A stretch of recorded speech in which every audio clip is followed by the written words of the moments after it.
ರಾಜ್ಯ ದೇಶ ವಿದೇಶಕ್ಕೆ ಸಂಬಂಧಪಟ್ಟ ಹಾಗಿನ ಕೆಲ ಪ್ರಮುಖ ಸುದ್ದಿಯನ್ನು ಬನ್ನಿ ಕ್ವಿಕ್ ಆಗಿ ನೋಡ್ಕೊಂಬೋಣ.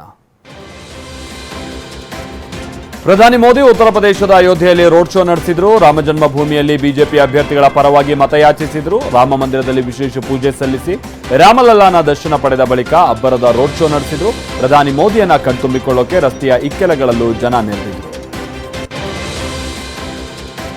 ಬಿಜೆಪಿ ರಾಷ್ಟ್ರೀಯ ಅಧ್ಯಕ್ಷ ಜೆಪಿ ನಡ್ಡಾ ವಿರುದ್ಧ ಬೆಂಗಳೂರಿನ ಹೈಗ್ರೌಂಡ್ಸ್ ಠಾಣೆಯಲ್ಲಿ ಎಫ್ಐಆರ್ ಒಂದು ದಾಖಲಾಗಿದೆ. ಬಿಜೆಪಿ ಹಂಚಿಕೊಂಡಿದ್ದಂಥ ಪೋಸ್ಟರ್ ಮತ್ತು ವಿಡಿಯೋ ವಿಚಾರವಾಗಿ ದೂರನ್ನ ಕೊಡಲಾಗಿತ್ತು.